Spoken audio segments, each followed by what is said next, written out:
All right, we can go ahead and get started. So pretty much what I wanted to do tonight was just go through a little bit about the aerospace industry and some of the current events that are happening. I know that I like to keep up with it, but sometimes struggle to just because there is a lot that happens, a lot of companies to keep track of.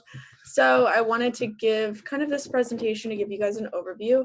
But real quick, this is primarily factual, but if I do share any opinions, those are my own. They don't necessarily reflect the opinions of the club.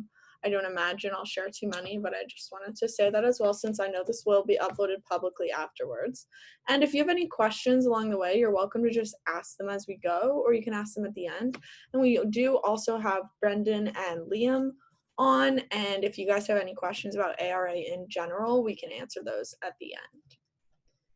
So first off, I just wanted to go through upcoming launches. So you guys know what launches to keep an eye out for, because I know I love to keep track of launches and watch them whenever they're at, a convenient time. So first off, on September 26th, which is in 3 days, we have a Delta IV Heavy launch. So Delta IV Heavy is a rocket owned by United Launch Alliance. This is their bigger rocket. These are really awesome to watch launch.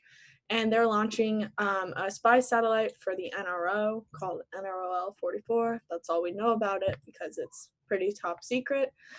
And then September 28th, just 2 days after that, the Russian government is launching a Soyuz rocket that has a Russian communication satellite on it. The next day, Northrop Grumman is launching Antares, which is going to have the Cygnus cargo freighter, which is an ISS resupply mission. So they're sending things to the ISS. And then the next day, SpaceX is launching a Falcon 9, which has the GPS-3 satellite, which is basically one of the satellites that maintains our GPS systems. It's for the Air Force, but it was built by Lockheed Martin. So there's a lot of launches coming up. I definitely encourage you guys to check these out. And if you're interested in keeping up with launches, I usually use spaceflightnow.com. They have a launch schedule. They always update it. It's really accurate and good to keep track of this stuff.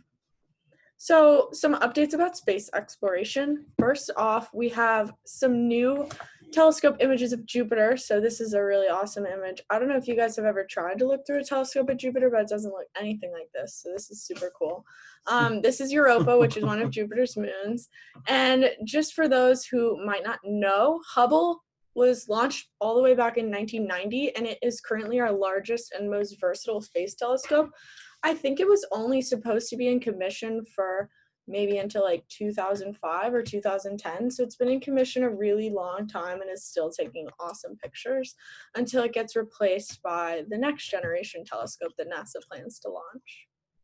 And then, come on. The next update was the discovery of phosphine gas on Venus. So I'm not a biology expert, but basically what this means is that there is potential life on the planet because logically and chemistryly, the Venus atmosphere should not be able to support phosphine. So some life form has to be replenishing that molecule. So scientists think that there might be life in the upper atmosphere, and they're going to be looking into that more. Now, I wanted to talk to you guys a little bit about our plan to go to Mars as the US. So to kind of go into that, I wanted to talk through what the plan is thus far for those who might not be familiar. So in the 1960s, the Apollo missions were the ones that went to the moon the first time. So now the mission is called Artemis, and the plan is to go back to the moon and then use that to go to Mars. So the plan for that is in 2021 to have an uncrewed flight, and then 2023 have a flight with a crew that just flies by the moon. 2024, a lunar landing. And then we'll talk a little bit about the gateway and what that means next. But basically, this is our plan to go to Mars. We're going to go to the moon first and then forward to Mars. So the steps to this there's 6 main steps. First, they need to make the ground systems. That's like the launch pad, everything the rocket launches off of, everything we need for that. Then they need to make a space launch system, which is the biggest rocket in history. That's what's going to actually carry those astronauts to the moon. It's made by NASA, but there's a bunch of commercial contractors helping as well, including Boeing, Aerojet Rocketdyne, Northrop, and United Launch Alliance. Then we need Orion, which is the human capsule that's going to fly on SLS. That's made by Lockheed Martin. And we need the Gateway, which is going to be basically an ISS that goes around the moon. So it's going to be a space station that's going around the moon. For resupply, for astronauts to live on, all kinds of things like that. Then we need the Lunar Lander, which is obviously going to land on the moon. And then we need the next-gen Artemis spacesuit. So those are the main 6 features of this mission. So just to go through our updates and where we're at with those. So Space Launch System update. If you're not familiar, this has been under development since 2011, so it's been a while. It was actually originally planned to launch in 2016, which is pretty crazy, but now it's currently scheduled for 2021. I definitely will send the slides after this presentation, just so you guys know, because I have a lot of cool information in here, I think. So yeah, now it's scheduled for November. Stop being so loud. Now it's scheduled for November 2021. So we'll see if that stays on target. It's been delayed, I think, 5 or 6 times at this point, but that's when we're looking at right now. So where we're at on that, Northrop Grumman was able to test fire successfully those SLS boosters in Utah. So that's a good step in the right direction. Orion update. So like I said, Orion is a crew capsule. It's made by Lockheed Martin.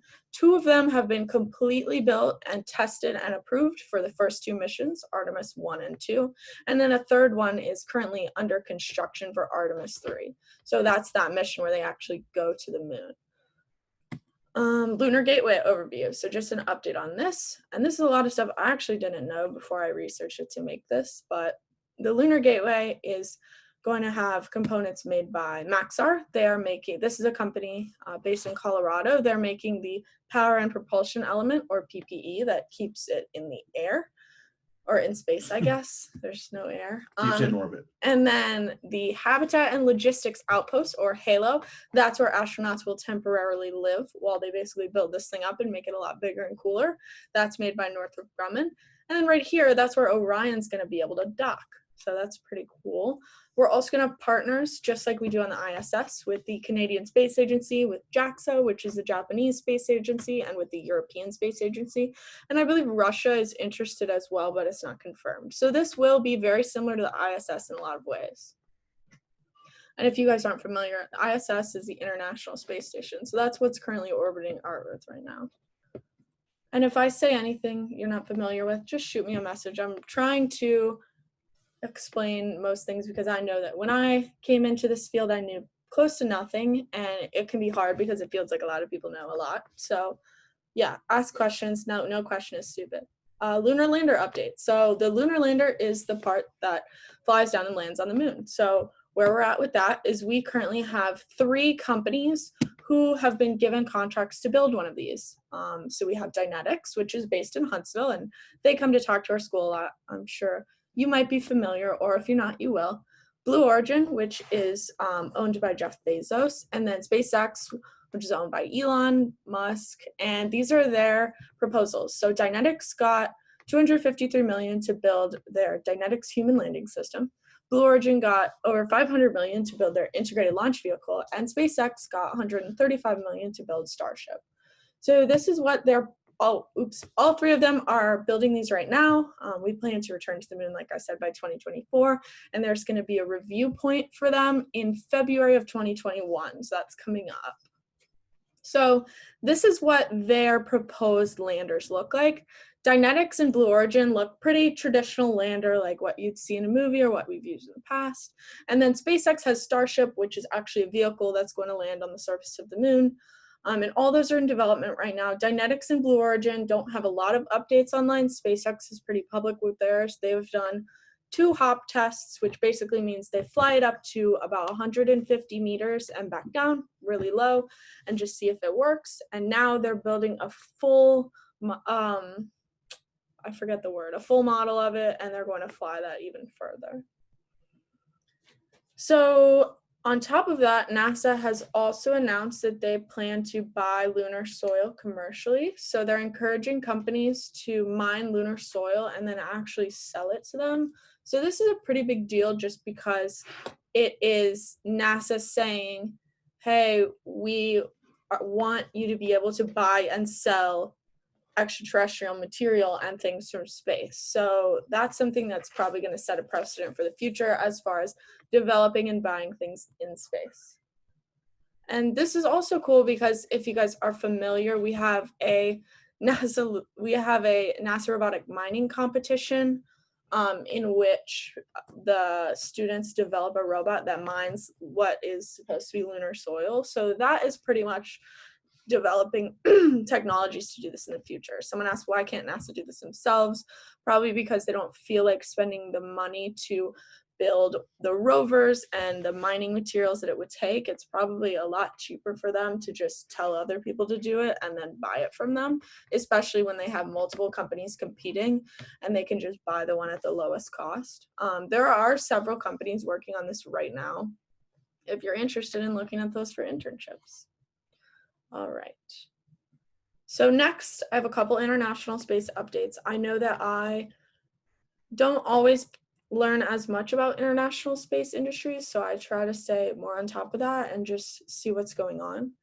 So in China, they launched their Long March 11 rocket. They launched that off of a boat in the middle of the ocean. It launched 9 Earth-observing satellites, which will be used for disaster management, urban planning, other satellite things.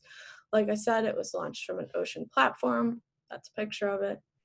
And then the Vega rocket was launched early this month. That was developed by the Italian Space Agency and the European Space Agency. And it launched 53 small satellites from 13 different countries. So that's really cool.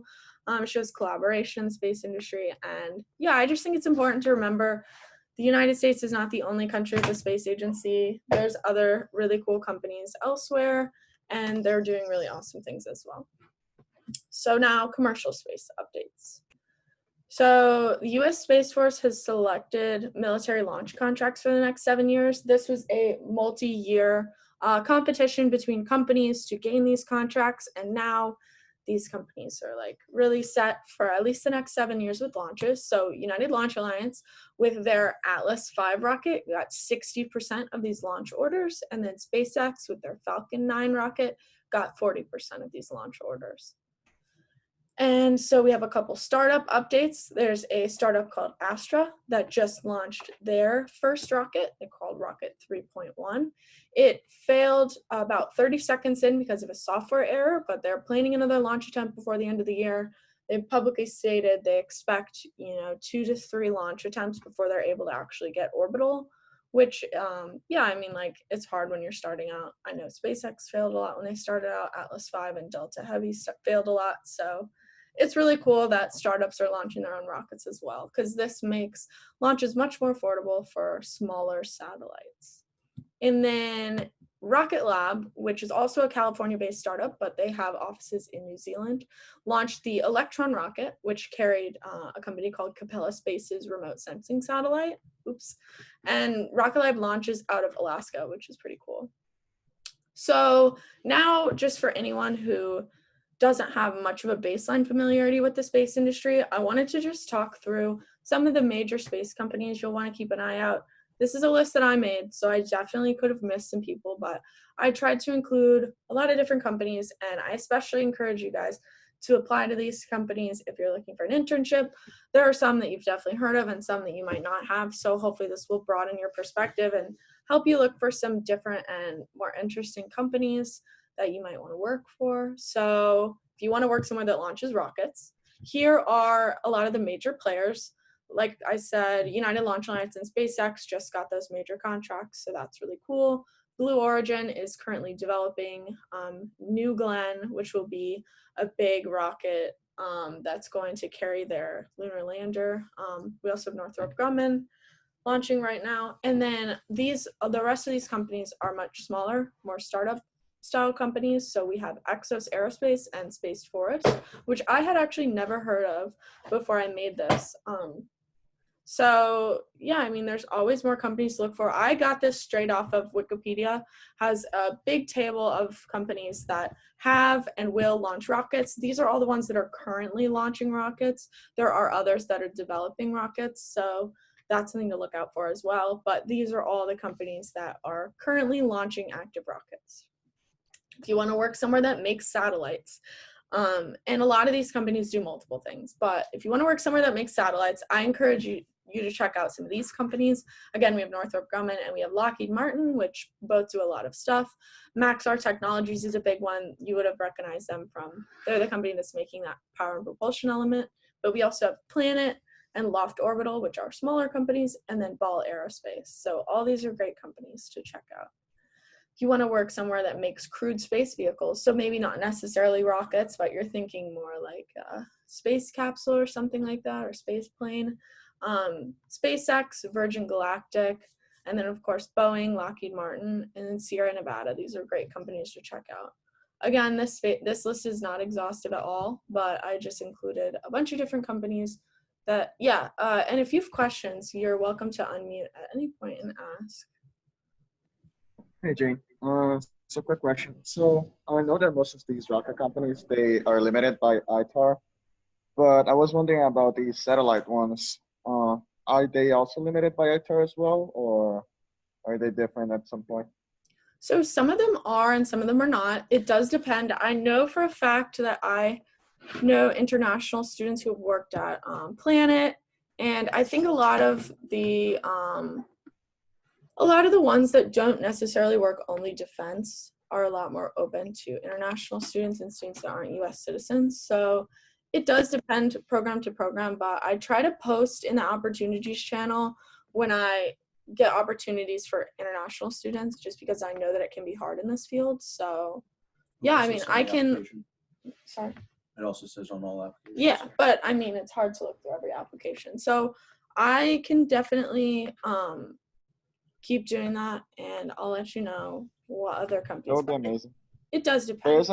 There's an opportunities channel for. Yes, so it's hashtag opportunities, and and Caesar, going back to selling lunar soil, I thought no one was able to own anything from space. That's why I feel like this is a pretty big deal that they announced this. I don't know where this puts us as far as like owning space versus selling it. I still don't think that anyone can claim land, but I think they can mine things from the land. I'm not exactly sure about that, but definitely something interesting to look into more. All right. So if you want to work somewhere that's involved in aerospace and aviation, so this might be, you might not know if you want to work with planes or rockets. A lot of these companies, Boeing, Lockheed, Airbus, those are big players, but also General Dynamics work on planes and rockets. But then Strata Launch Systems is an interesting one. They actually work on high-speed planes, so it's a plane, but it goes up a lot higher in the atmosphere, and there's more companies working on that kind of stuff as well. Yeah, and Victor, maybe we can own it if it's on Earth. I don't know the details there. I would be curious to find out, because I don't think this is going to take us to the point where a country can own part of the moon or anything like that, but I guess you can mine the soil. Yes. Victor, if you're really interested in it, Caesar. Oh, Caesar, whoops. If you're really interested in finding out, there's a class taught, I believe, in aerospace called Space Law. If you're super interested, message me or Jane, and we can tell you who the professor is, and you can reach out to them and ask. Yeah. All right, 2 more chats. I already took it. Nice. I think even, yeah, I don't know, but that is a really interesting question. Okay. If you want to work somewhere that makes propulsion systems, I know this is a big one for a lot of you guys. And so Aerojet Rocketdyne is a great company for that. They make a lot of the big engines and solid boosters for most current rockets, except SpaceX and Blue Origin make their own engines. So if you want to work somewhere that makes a bunch of different engines, that's more of an Aerojet Rocketdyne look. But there's also SpaceX and Blue, and then Northrop Grumman makes solid boosters, and they're kind of moving into that game. And then Asean Systems is an electric propulsion company. So that's something kind of cool to look into. There's definitely other electric propulsion companies. I wasn't able to go too deep in on all the startups, but if you're interested in looking more into startups, there are lots and lots of really awesome space startups right now.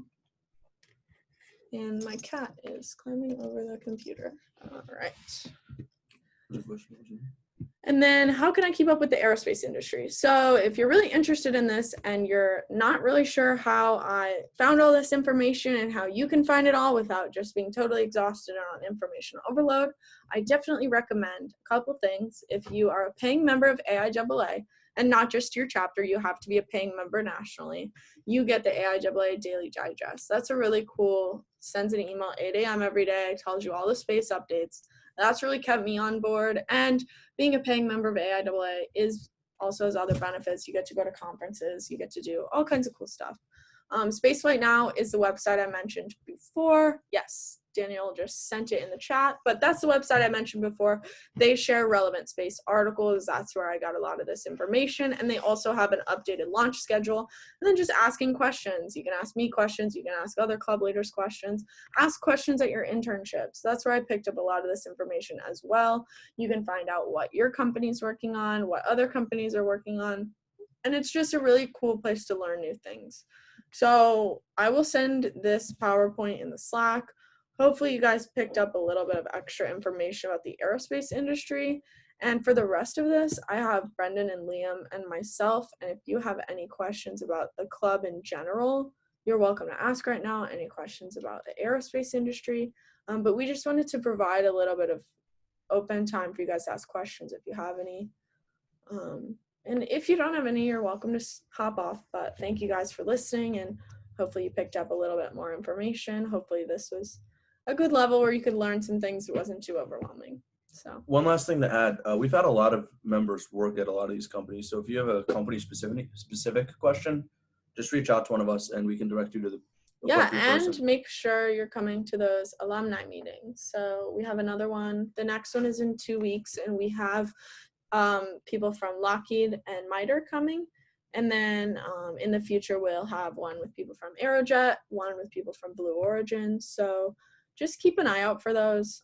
It's a really good opportunity to talk to our alums and just ask them what it's like to work at the companies they're at and how you can get involved. So keep an eye out for those. And one thing I will be adding is the ability to submit questions beforehand if you're not able to make it, but you still have a specific question. So, all right. So if anyone has any questions, you can ask away.